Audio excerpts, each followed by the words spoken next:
Hi ಎಲ್ಲರಿಗೂ ನಮಸ್ಕಾರ. ಎಲ್ಲರೂ ಚೆನ್ನಾಗಿದ್ರು ಅಂತ ಭಾವಿಸ್ತೀನಿ. ಇವತ್ತು ಹುಳ್ಳಿಕಾಳು ಬಸ್ಸಾಂಬಾರು ಮಾಡಿ ತೋರಿಸೋಣ ಅಂಥೇಳಿ ಮಾಡ್ತಾಯಿದ್ದೀನಿ. ಈ ವೆದರ್ಗೆ ಅದಕ್ಕೆ ಸಖತ್ ಟೇಸ್ಟಿಯಾಗಿರುತ್ತೆ. ಮುದ್ದೆ ಜೊತೆ ರೈಸ್ ಜೊತೆ ಕೂಡ ತುಂಬ ಚೆನ್ನಾಗಿರುತ್ತೆ. ಬನ್ನಿ ಹೇಗೆ ಮಾಡೋದಂತ ತಿಳಿಸ್ಕೊಡ್ತೀನಿ. ಮೊದಲಿಗೆ ನೀವೇನೋ ನಾಳೆ ಮಾಡ್ತೀನಿ ಅಂದರೆ ನೈಟೇ ನೀವು ನೆನೆಸಿಟ್ಬಿಟ್ರೆ ಬೆಳಗ್ಗೆ ಬೇಗ ಬೆಂದ್ಕೊಳುತ್ತೆ. 2 ವಿಸಿಲ್ಗೆಲ್ಲ ಕೂಗಿಸ್ಕೊಡ್ಬೋದು. ನಾನಿಲ್ಲಿ ಈಗ ಪ್ಲ್ಯಾನ್ ಮಾಡೋದ್ರಿಂದ ಸ್ವಲ್ಪ ಜಾಸ್ತಿ ವಿಸಿಲ್ಗೆ ಇಟ್ಕೋಬೇಕಷ್ಟೆ. ಮೊದಲಿಗೆ ನೀಟಾಗಿ ಕ್ಲೀನ್ ಮಾಡಿ ಸೋಸಿ ಇಟ್ಕೊಂಡಿದ್ದೆ. ಅದನ್ನ ತೊಳೆದು ಈಗ ಕುಕ್ಕರ್ಗೆ ಹಾಕ್ಕೊತಾ ಇದ್ದೀನಿ. ಕುಕ್ಕರಲ್ಲೇ ಒಂದು 5ರಿಂದ 6 ವಿಸಿಲ್ ಬರೋವರೆಗೂ ಕೂಗಿಸ್ಕೋಬೇಕು. ಇಲ್ಲ ನಿಮ್ಗೆ ಆಪ್ಷನಲ್, ಯಾಕಂದರೆ ಏನಂತಂದರೆ ಹುರಿದ್ಬಿಟ್ಟು ಕೂಡ ನೀವು ವಿಸಿಲ್ಗೆ ಇಟ್ಕೊಬೋದು. ಒಂದು 4 ವಿಸಿಲ್ಗೆಲ್ಲ ಬೆಂದ್ಕೊಬಿಡುತ್ತೆ. ನಾವು ಹುರಿದಿರ ಹಂಗೆ ಡೈರೆಕ್ಟಾಗಿ ಹಾಕ್ತಾಯಿದ್ದೀನಿ. ಒಂದು 6 ವಿಸಿಲ್ ಕೂಗಿಸ್ಕೊತೀನಿ. ಹಾಗೆ ಇದಕ್ಕೆ ಒಂದು ಹುಳಿ ಟೊಮೊಟೊ ಹಾಕ್ಕೊತಾ ಇದ್ದೀನಿ. ನಾಟಿ ಟೊಮೊಟೊ ಬರುತ್ತಲ್ಲ ಅದು ಒಂದು ಸಾಕು, ಯಾಕಂದ್ರೆ ನಾವು ಇರೋ 4 ಜನಕ್ಕೆ ಸಾಕು. ನೀವೇನು ಕ್ವಾಂಟಿಟಿ ಜಾಸ್ತಿ ಬೇಕು ಸಾಂಬಾರು ಅಂತಂದರೆ ನೀವು ಒಂದು 2 ಟೊಮೊಟೊ ಹಾಕ್ಕೊಳ್ಳಿ. ನಾನು ಇಲ್ಲಿ 1 ಹಾಕ್ಕೊತಾ ಇದ್ದೀನಿ.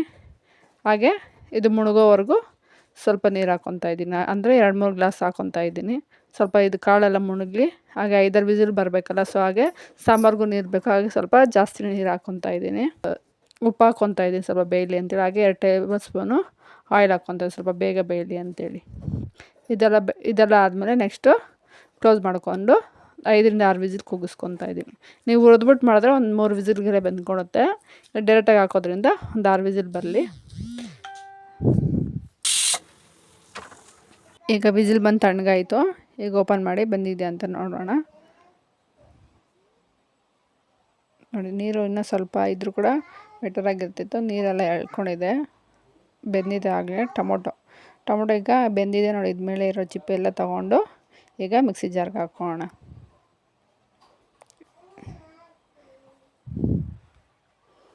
ಮಿಕ್ಸಿ ಜಾರ್ಗೆ ಹಾಕ್ಕೊಂಡು ಸ್ವಲ್ಪ ಕಾಳು ಒಂದು 2 ಟೇಬಲ್ ಸ್ಪೂನ್ ಅಷ್ಟು ಕಾಳನ್ನ ಹಾಕ್ಕೊಂಡು ರುಬ್ಬೋದಕ್ಕೆ ಕಾಳು ಸ್ವಲ್ಪ ಹಾಕೋಣ.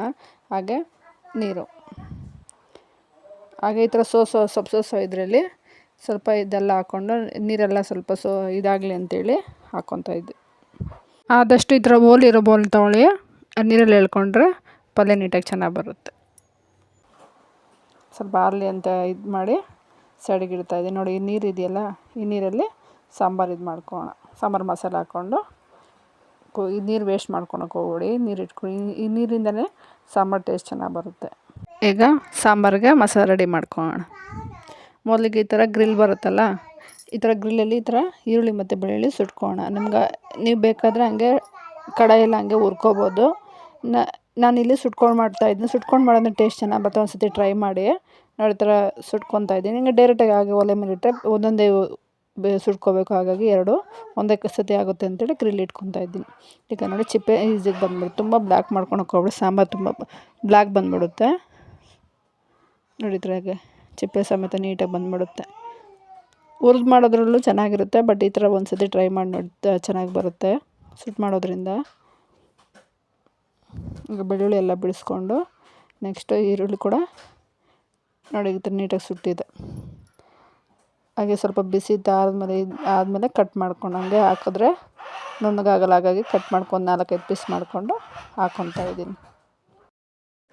ಇದೆಲ್ಲ ಆದಮೇಲೆ ಈಗ ಮೇಯ್ನು ಜೀರಿಗೆ ಮೆಣಸು ಸ್ವಲ್ಪ ಹುರ್ಕೊಂಡು ಹಾಕೊಂಡು ಸ್ವಲ್ಪ ಡ್ರೈ ರೋಸ್ಟ್ ಮಾಡ್ಕೊಂಡು ಹಾಕ್ಕೊಂಡ್ರೆ ಟೇಸ್ಟ್ ಅಂತ. ಹಾಗೇನು ಕೂಡ ಹಾಕ್ಕೋಬೋದು. ಈ ಥರ ಸ್ವಲ್ಪ ಡ್ರೈ ರೋಸ್ಟ್ ಮಾಡಿ ಹಾಕಿದ್ರೆ ಇನ್ನೂ ಟೇಸ್ಟ್ ಚೆನ್ನಾಗಿ ಬರುತ್ತೆ. ಹಾಗೆ 1 ಟೇಬಲ್ ಸ್ಪೂನು ಜೀರಿಗೆ ತೊಗೊಂಡಿದ್ದೆ. 1/2 ಟೇಬಲ್ ಸ್ಪೂನು ಕಾಳುಮೆಣಸು ತೊಗೊಂಡಿದ್ದೆ. ಕಾಳುಮೆಣಸು ಸ್ವಲ್ಪ ಕಮ್ಮಿ ತೊಗೊಳ್ಳಿ, ಜೀರಿಗೆ ಸ್ವಲ್ಪ ಜಾಸ್ತಿ ತೊಗೊಳ್ಳಿ, ಟೇಸ್ಟ್ ಚೆನ್ನಾಗಿ ಬರುತ್ತೆ. ಇದೆರಡನ್ನೂ ಸ್ವಲ್ಪ ರೋಸ್ಟ್ ಮಾಡ್ಕೊತಾ ಇದ್ದೀನಿ. ಇದೆರಡು ರೋಸ್ಟ್ ಮಾಡಿಕೊಂಡು ನೀಟಾಗಿ ಸ್ವಲ್ಪ ಸ್ಮೆಲ್ ಬರುತ್ತಲ್ಲ, ಆ ಟೈಪ್ ಅಷ್ಟವರೆಗೂ ಹುರ್ಕೊಳ್ಳಿ ಸಾಕು. ಇದಕ್ಕೆ ಹಾಕ್ಕೊತಾ ಇದ್ದೀನಿ. ಈಗ ಇದಕ್ಕೆ ಕಾಯಿ ತುರಿ ಒಂದು ಅರ್ಧ ಹೋಳು ಕಾಯಿ ತುರಿ ತೊಗೊಂಡಿದ್ದೀನಿ. ಅದರಲ್ಲಿ ಇಷ್ಟು ಹಾಕೋಕೆ ಹೋಗೋಳಿ. ಇಷ್ಟನ್ನು ಹಾಕೋದ್ರೆ ತುಂಬ ಸಾಂಬಾರು ಗಟ್ಟಿ ಬಂದುಬಿಡುತ್ತೆ. ಇದರಲ್ಲಿ ಅರ್ಧ ಸಾಂಬಾರಿಗೆ ಹಾಕ್ಕೊತೀನಿ, ಇನ್ನು ಅರ್ಧ ಪಲ್ಯಕ್ಕೆ ಹಾಕ್ಕೊತೀನಿ, ಕಾಳು ಪಲ್ಯಕ್ಕೆ. ಇಷ್ಟು ಆಯಿತು. ಇದಕ್ಕೆ ಈಗ ಸ್ವಲ್ಪ ಕೊತ್ತಂಬರಿ ಹಾಕ್ಕೊತಾ ಇದ್ದೀನಿ. ಸ್ವಲ್ಪ ಆದರೆ ಸಾಕು ಕೊತ್ತಂಬರಿ. ಸ್ವಲ್ಪ ಹಸಿದು ಹಾಕ್ಕೊತಾ ಇದ್ದೀನಿ ಕೊತ್ತಂಬರಿ. ಹಾಗೆ ಇದಕ್ಕೆ ಮನೆಯಲ್ಲೇ ಮಾಡ್ಕೊಂಡಿರೋಂಥ ಸಾಂಬಾರು ಪೌಡರ್ ಹಾಕ್ಕೊತಿದ್ದೀನಿ. ಇದನ್ನು 1.5 ಟೇಬಲ್ ಸ್ಪೂನ್ ಹಾಕ್ಕೊತೀವಿ ಸಾಕು. ಯಾಕಂದರೆ ಜೀರಿಗೆ ಮೆಣಸು ಹಾಕಿರ್ತೀರ, ಸೊ ಹಾಗಾಗಿ 1.5 ಟೇಬಲ್ ಸ್ಪೂನ್ ಆದರೆ ಸಾಕು.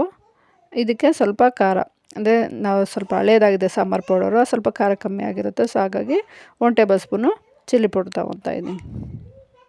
ನಿಮ್ಮ ಖಾರ ನೋಡಿಕೊಂಡು ನೀವು ಅದು ತಕ್ಕನಾಗಿ ಹಾಕ್ಕೊಳ್ಳಿ. ನಾನು 1 ಟೇಬಲ್ ಸ್ಪೂನ್ ತೊಗೊಂಡಿದ್ದೀನಿ. ಇದಕ್ಕೆ ನೀರು ಸೋಸ್ಕೊಂಡಿದ್ವಲ್ಲ, ಕಾಳು ಬೇಯಿಸಿದ್ದ ನೀರು ಸ್ವಲ್ಪ ರುಬ್ಬೋದಕ್ಕೆ ನೀರು ಸ್ವಲ್ಪ ಹಾಕ್ಕೊತಿದ್ದೀನಿ. ಹಾಗೆ ಅರ್ಧ ನಿಂಬೆಹಣ್ಣು ಗಾತ್ರದ್ದು ಹುಣ್ಸೆಹಣ್ಣು ಹಾಕ್ಕೊತಾಯಿದ್ದೀನಿ. ಯಾಕಂದರೆ ಹುಳಿ ಟೊಮೊಟೊ ಹಾಕ್ಕೊಂಡಿರ್ತೀವಿ, ಅರ್ಧ ಹಾಕ್ಕೊಂಡ್ರೆ ಸಾಕು. ತುಂಬ ಹುಳಿ ಬೇಕು, ಸ್ವಲ್ಪ ಹುಳಿ ಬೇಕು ಅಂದರೆ ಇನ್ನು ಸ್ವಲ್ಪ ಜಾಸ್ತಿ ಹಾಕ್ಕೊಳ್ಳಿ. ಆಗ ಅದೇ ಕುಕ್ಕರ್ಗೆ ಒಂದು ಸ್ವಲ್ಪ 2 ಟೇಬಲ್ ಸ್ಪೂನ್ ಆಯಿಲ್ ಹಾಕ್ಕೊತಾಯಿದ್ದೀನಿ ಒಗ್ಗರಣೆಗೆ. ಸಾಂಬಾರು ಎಣ್ಣೆ ಕಾದಾದ್ಮೇಲೆ ಇದಕ್ಕೆ ಸಾಸಿವೆ ಹಾಕ್ಕೊಂಡು ಸಿಡಿಸ್ಕೊತೀನಿ. ಸಾಸಿವೆ ಎಲ್ಲ ಆದಮೇಲೆ ಈಗ ಇದಕ್ಕೆ ಕರಿಬೇವಿನ ಸೊಪ್ಪು, ಹಾಗೆ ಒಂದು 5ರಿಂದ 6 ಬೆಳ್ಳುಳ್ಳಿ ತೊಗೊಂಡಿದ್ದೀನಿ ಚಿಪ್ಪೆ ಸಮೇತ. ಇದು ಆಪ್ಷನಲ್, ಬೇಕು ಅಂದರೆ ಹಾಕ್ಕೋಬೋದು. ಯಾಕಂದರೆ ಹಾಕೋದ್ರಿಂದ ಟೇಸ್ಟ್ ಚೆನ್ನಾಗಿ ಬರುತ್ತೆ. ಹಾಗಾಗಿ ಒಂದು 5 ಬೆಳೆ ಅಷ್ಟು ಹಾಕ್ಕೊಂಡಿದ್ದೀನಿ. ಹಾಗೆ ಮಸಾಲೆ ರುಬ್ಬಿಟ್ಕೊಂಡು ಮಸಾಲೆ ರೆಡಿ ಆಯಿತು. ಇವಾಗ ಅದಕ್ಕೆ ಹಾಕೋಣ. ಡೈರೆಕ್ಟಾಗಿ ಹಾಗೆ ಹಾಕೋಕೆ ಹೋಗ್ಬೇಕಾದ್ರೆ ಎಗರೋ ಚಾನ್ಸಸ್ ಇರುತ್ತೆ ಎಣ್ಣೆ. ಇದಕ್ಕೆ ಹಂಗೆ ಸೌಟಿದ್ದು ಒಂದು 2 ಸೌಟು ಎತ್ತಾಕ್ಕೊಂಡು ಆಮೇಲೆ ಮಿಕ್ಕಿದ ಮಸಾಲೆ ಹಾಕ್ಕೊಳ್ಳಿ. ನೋಡಿ ಈ ಥರ ಎಗ್ರುತ್ತೆ. ಹಾಗಾಗಿ ಸೌಟಿಂದ ಎತ್ತಾಕ್ಕೊಂಡು ಆಮೇಲೆ ಮಿಕ್ಕಿದ ಮಸಾಲೆ ಹಾಕ್ಕೊಳ್ಳಿ. ಸ್ವಲ್ಪ ಮಿಕ್ಸ್ ಕೊಟ್ಟು ಆ ಎಣ್ಣೆಲ್ಲ ಸ್ವಲ್ಪ ಮೇಲೆ ಬೀಳುತ್ತಲ್ಲ, ಅಲ್ಲಿವರೆಗೂ ಸ್ವಲ್ಪ ಈ ಥರ ಕೈ ಆಡಿಸಿ. ಈಗ ಉಳಿದಿರೋ ಮಸಾಲೆ ಜಾರಿಗೆ ಉಳಿದಿರೋ ನೀರಿತ್ತಲ್ಲ, ಆ ನೀರು ಹಾಕ್ಕೊಂಡು ಈ ಮಸಾಲೆ ಎಲ್ಲ ನೀಟಾಗಿ ಅದಕ್ಕೆ ಹಾಕ್ಕೊತಾಯಿದ್ದೀನಿ. ನೋಡಿ ಈ ಥರ ಹಾಕ್ಕೊಂಡು ಸ್ವಲ್ಪ ಶೇಕ್ ಮಾಡಿದ್ರೆ ಮಸಾಲೆ ಎಲ್ಲ ಬರುತ್ತೆ. ಸೊ ಅದನ್ನ ವೇಸ್ಟ್ ಮಾಡ್ಕೊಂಡ್ರೆ ಅದನ್ನು ಕೂಡ ಯೂಸ್ ಮಾಡ್ಕೊತಾಯಿದ್ದೀನಿ. ಈಗ ನೋಡಿ ಎಣ್ಣೆ ಬಿಟ್ಕೊಂಡಿದೆ, ಅದಕ್ಕೆಲ್ಲ ಹಾಕ್ಕೊಂಡು ಇವಾಗ ಒಂದು ರೌಂಡ್ ಮಿಕ್ಸ್ ಕೊಡೋಣ. ಮಿಕ್ಸ್ ಕೊಟ್ಟು ಗಟ್ಟಿ ಆಗಿದೆ ನೋಡ್ಕೊಳ್ಳಿ ಒಂದು ಸತಿ. ಸಾಂಬಾರು ತುಂಬ ಗಟ್ಟಿ ಇದೆ, ಸಾಂಬಾರು ಚೆನ್ನಾಗಿಲ್ಲ. ತೆಳ್ಳಗಿದ್ರೆ ಸಾಂಬಾರು ಚೆನ್ನಾಗಿರುತ್ತೆ. ಸೊ ನೋಡಿ ಇದು ಸ್ವಲ್ಪ ಗಟ್ಟಿಯಾಗಿದೆ. ನೀವು ನಾರ್ಮಲ್ ನೀರು ಕೂಡ ನೀವು ಹಾಕ್ಕೊಳ್ಳಿ, ಎಕ್ಸ್ಟ್ರಾ ನೀರು ಹಾಕ್ಕೊಳ್ಳಿ. ತುಂಬ ಗಟ್ಟಿ ಇದ್ದರೆ ಸಾಂಬಾರು ಚೆನ್ನಾಗಿರಲ್ಲ. ಸೊ ಹಾಗಾಗಿ ಸ್ವಲ್ಪ ನೀರು ಆ್ಯಡ್ ಮಾಡ್ಕೊತಾಯಿದ್ದೀನಿ ನಾನು, ಎಕ್ಸ್ಟ್ರಾ ನೀರು. ಹಾಗೆ ಬೇಳೆಗೆ ನೀರು ಹಾಕಿ, ನೀರಲ್ಲಿ ಸ್ವಲ್ಪ ಉಪ್ಪಿನಂಶ ಇರುತ್ತೆ, ಬೇಳೆಯಲ್ಲಿ ಬೇಯಿಸ್ಕೊಂಡಿದ್ವಲ್ಲ. ಹಾಗಾಗಿ ಸ್ವಲ್ಪ ಟೇಸ್ಟ್ ನೋಡ್ಕೊಂಡು ಹಾಕ್ಕೊಂಡು ಉಪ್ಪು ಮಿಕ್ಸ್ ಮಾಡಿ ಕುದಿಯೋಕೆ ಇಡೋಣ. ಹಾಗೆ ಪಲ್ಯ ರೆಡಿ ಮಾಡ್ಕೊಳ್ಳೋಣ. ಪಲ್ಯಕ್ಕೆ ಕರಿಬೇವಿನ ಸೊಪ್ಪು, ಬೆಳ್ಳುಳ್ಳಿ, ಒಣಗಿದ ಮೆಣಸಿನ್ಕಾಯಿ, ಈರುಳ್ಳಿ ಇಷ್ಟನ್ನು ಒಗ್ಗರಣೆ ಮಾಡ್ಕೊಳ್ಳೋಣ. ಮೊದಲಿಗೆ ಕಡಾಯಿ ಇಟ್ಕೊಂಡು ಕಡಾಯಿಗೆ 2 ಟೇಬಲ್ ಸ್ಪೂನ್ ಆಯಿಲು, ಸಾಸಿವೆ ಹಾಕ್ಕೊತಾಯಿದ್ದೀನಿ. ಸ್ವಲ್ಪ ಸಿಡಿದಾದ್ಮೇಲೆ ಅದಕ್ಕೆ ಕರಿಬೇವಿನ ಸೊಪ್ಪು, ಬೆಳ್ಳುಳ್ಳಿ ಕೂಡ ಆಪ್ಷನಲ್ಲು, ಬಟ್ ಬೇಳೆಗೆ ಸ್ವಲ್ಪ ಫ್ಲೇವರ್ ಚೆನ್ನಾಗಿ ಬರುತ್ತೆ ಅಂಥೇಳಿ ಬೆಳ್ಳುಳ್ಳಿ ಹಾಕ್ಕೊತಾಯಿದ್ದೀನಿ. ಹಾಗೆ ಕರಿಬೇವಿನ ಸೊಪ್ಪು, ಹಾಗೆ ಒಣಗಿದ ಮೆಣಸಿನ್ಕಾಯಿ, ನೀವು ಬೇಕಾದರೆ ಹಸಿಮೆಣಸಿನ್ಕಾಯಿ ಕೂಡ ಯೂಸ್ ಮಾಡ್ಕೋಬೋದು. ಹಾಗೆ ಈರುಳ್ಳಿ ಹಾಕ್ಕೊಂಡು ಇಷ್ಟನ್ನು ಸ್ವಲ್ಪ ಬ್ರೌನಿಷ್ ಆಗೋವರೆಗೂ ಫ್ರೈ ಮಾಡ್ಕೊತೀನಿ. ಈಗ ಬೇಳೆ ಬೇಯಿಸಿ ಸಪ್ರೇಟಾಗಿ ಇಟ್ಟಿದ್ವಲ್ಲ, ಅದು ನೀರಲ್ಲೇ ಬಿಟ್ಕೊಂಡೈತೆ. ಈಗ ಪಲ್ಯಕ್ಕೆ ಹಾಕ್ಕೊತಾಯಿದ್ದೀನಿ. ಅದಕ್ಕೆ ಇವಾಗ ಬೇಳೆ ಹಾಕ್ಕೊತಾಯಿದ್ದೀನಿ. ನೀರಿನ ಅಂಶ ಹೋಗೋವರೆಗೂ ಅದನ್ನ ಸೋಸ್ಕೋಬೇಕು. ನೀರಿದ್ದರೆ ಸ್ವಲ್ಪ ಬೇಳೆ ಒಂಥರ ಇದ್ರಾಗ ನೀರಾಗಿ ಒಂಥರ ಇರುತ್ತೆ. ಸೊ ನೀರು ಡ್ರೈ ಆಗೋವರೆಗೂ ನೋಡ್ಕೊಂಡು ಹಾಕ್ಕೊಳ್ಳಿ. ಆಗ ಸ್ವಲ್ಪ ಉಪ್ಪು ಹಾಕಿ ಸ್ವಲ್ಪ ಮಿಕ್ಸ್ ಮಾಡಿ, ಸ್ವಲ್ಪ ಉಪ್ಪು ಕಮ್ಮಿ ಇರುತ್ತೆ ನೋಡಿಕೊಂಡು ಸ್ವಲ್ಪ ಉಪ್ಪು ಹಾಕ್ಕೊಂಡು ಇದು ಮಾಡ್ಕೊಳ್ಳಿ, ಮಿಕ್ಸ್ ಮಾಡ್ಕೊಳ್ಳಿ. ಹಾಗೆ ಟೇಸ್ಟಿಗೆ ಕಾಯಿ ತುರಿ ಸ್ವಲ್ಪ ಕ್ವಾಂಟಿಟಿಲಿ ಹಾಕ್ಕೊಂಡ್ರೆ ಸಾಕು. ಜಾಸ್ತಿ ಹಾಕ್ಕೊಂಡ್ರೆ ಕೊಬ್ಬರಿ ಫ್ಲೇವರೇ ಬಂದ್ಬಿಡು. ಸೊ ಸ್ವಲ್ಪ 1 ಹಿಡಿ ಅಷ್ಟು ಹಾಕ್ಕೊಂಡ್ರೆ ಸಾಕು. ಈಗ ಮೇಲೆ ಕೊತ್ತಂಬರಿ ಹಾಕೋಣ. ಸ್ವಲ್ಪ ಕೊತ್ತಂಬರಿ ಹಾಕ್ಕೊಂಡು ಮಿಕ್ಸ್ ಮಾಡ್ಕೊಂಡು ನೀಟಾಗಿ ಸ್ವಲ್ಪ ನೀಟಾಗಿ ಮಿಕ್ಸ್ ಕೊಡು. ಕೊಬ್ಬರಿ ಅದೆಲ್ಲನೂ ನೀಟಾಗಿ ಮಿಕ್ಸ್ ಆಗಲಿ ಅಂಥೇಳಿ ನೀಟಾಗಿ ಮಿಕ್ಸ್ ಕೊಟ್ಟು ಒಂದು 2 ನಿಮಿಷ ಸ್ಟವ್ ಮೇಲೆ ಇಟ್ಟರೆ ಒಂದು 2 ನಿಮಿಷ ಸ್ವಲ್ಪ ನೀರೆಲ್ಲ ಡ್ರೈ ಆಗುತ್ತೆ, ಟೇಸ್ಟ್ ಚೆನ್ನಾಗಿ ಬರುತ್ತೆ. ನೋಡಿ ಈ ಥರ ನೀಟಾಗಿ ಮಿಕ್ಸ್ ಕೊಡಿ. ಈಗ ಒಂದು 2 ನಿಮಿಷ ಕ್ಲೋಸ್ ಮಾಡಿಟ್ರೆ ಆ ನೀರಲ್ಲಿ ಎಳ್ಕೊಂಡು ಸ್ವಲ್ಪ ಇದಾಗುತ್ತೆ. ಹಾಗೆ ಪಗ್ಗ ಸಾಂಬಾರು ಒಂದು 2 ಕುದಿ ಬರಲಿ ಅಂತ ಇಟ್ಟಿದ್ದೆ. ನೋಡಿ ಕುದ್ದಿದೆ, ಸಾಂಬಾರು ಚೆನ್ನಾಗಿ ಕುದ್ದಿದೆ. ಒಂದು 2-3 ಕುದಿ ಬರೋವರೆಗೂ ಸ್ವಲ್ಪ ಕುದಿಸ್ಕೊಂಡ್ರೆ ಸಾಂಬಾರು ಟೇಸ್ಟ್ ಚೆನ್ನಾಗಿ ಬರುತ್ತೆ. ಹಾಗೆ ರೈಸ್ ಜೊತೆ ಮುದ್ದೆ ತುಂಬ ಚೆನ್ನಾಗಿರುತ್ತೆ ಟೇಸ್ಟು. ನಾನು ಇಲ್ಲಿ ಮುದ್ದೆ ಮಾಡ್ಕೊತಾಯಿದ್ದೀನಿ.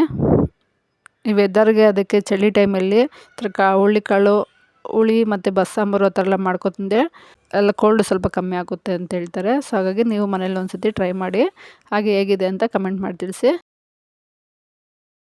ಹಾಗೆ ಮುದ್ದೆ, ಪಲ್ಯ ಮತ್ತು ಸಾಂಬಾರು ಕೂಡ ಸರ್ವ್ ಮಾಡ್ಕೊತಾಯಿದ್ದೀನಿ.